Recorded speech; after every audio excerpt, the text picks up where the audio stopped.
আমার স্বামী ৩ বছর পর যখন বাড়িতে ফিরল, তার সাথে ছিল এক তরুণী আর কোলে ২ বছরের এক ফুটফুটে ছেলে।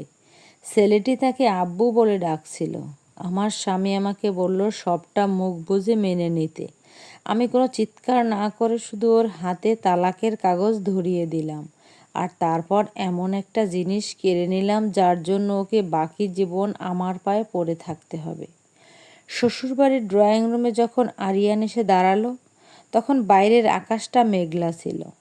দীর্ঘ ৩ বছর পর ওর ফিরে আসাটা আমাদের সবার কাছেই ছিল উৎসবের মতো।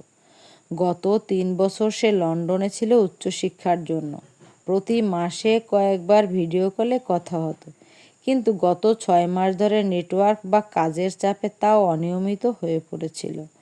আমি নিজের জীবনের শ্রেষ্ঠ সময়গুলো ওর অপেক্ষায় কাটিয়েছি, এই ভেবে যে আরিয়ান ফিরলে আমাদের নতুন জীবন শুরু হবে। কিন্তু আরিয়ান একা ফেরেনি। ওর পেছনে সালোয়ার কামিজ পরা এক সুন্দরী তরুণী দাঁড়িয়েছিল, যার চোখে মুখে অপরাধবোধের চেয়ে অধিকারবোধ বেশি স্পষ্ট। আর তার কোলে ২ বছরের এক ফুটফুটে বাচ্চা। বাচ্চাটার গায়ের রং আরিয়ানের মতো ধবধবে ফর্সা, নাকটা অবিকল ওর মতো। আব্বু, আম্মুর কাছে যাব। বাচ্চাটার ছোট ছোট কণ্ঠস্বর যখন পুরো ড্রয়িং রুমে প্রতিধ্বনিত হলো, তখন আমার পায়ের তলার মাটি আর মাথার ওপরের ছাদ দুটোই যেন একসঙ্গে ধসে পড়ল। আমার শাশুড়ি আর্তনাদ করে উঠলেন, আরিয়ান, এসব কি শুনছি? এই মেয়ে কে? আরিয়ান কোনো লজ্জা বা অনুশোচনা ছাড়াই শান্ত গলায় বলল, মা, ও সারা, আমার স্ত্রী। আর এই ছেলেটা আরস। পরিস্থিতির চাপে পড়ে ওখানে বিয়েটা করতে হয়েছিল। আমি নীলুফারকে ছোট করতে চাই না। ও আমার বাড়িতেই থাকবে, বড় বউয়ের সম্মান পাবে।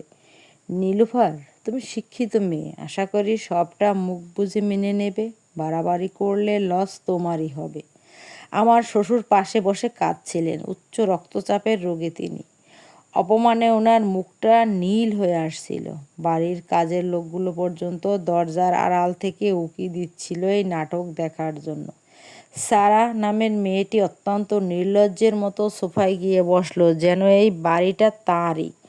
আরিয়ান আমার দিকে এগিয়ে এসে নিচু স্বরে বলল, নীলু, সিন ক্রিয়েট করো না। গ্রামের মানুষেরা জানলে মুখ দেখানোর জায়গা থাকবে না। মেনে নাও, আমি তোমাকে কোনো অভাব দেব না।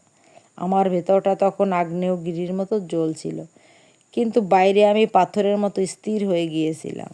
আরিয়ানের ধারণা ছিল মধ্যবিত্ত পরিবারের মেয়ে হিসেবে আমি নিজের ইজ্জত আর সম্মানের ভয়ে কেঁদে কেটে ওর পা জড়িয়ে ধরব। কিন্তু সে হয়তো ভুলে গিয়েছিল আমি শুধু ওর স্ত্রী ছিলাম না, আমি ছিলাম এই শহরের স্বনামধন্য একজন আইনজীবীর মেয়ে এবং নিজেও আইন নিয়ে কাজ করছি।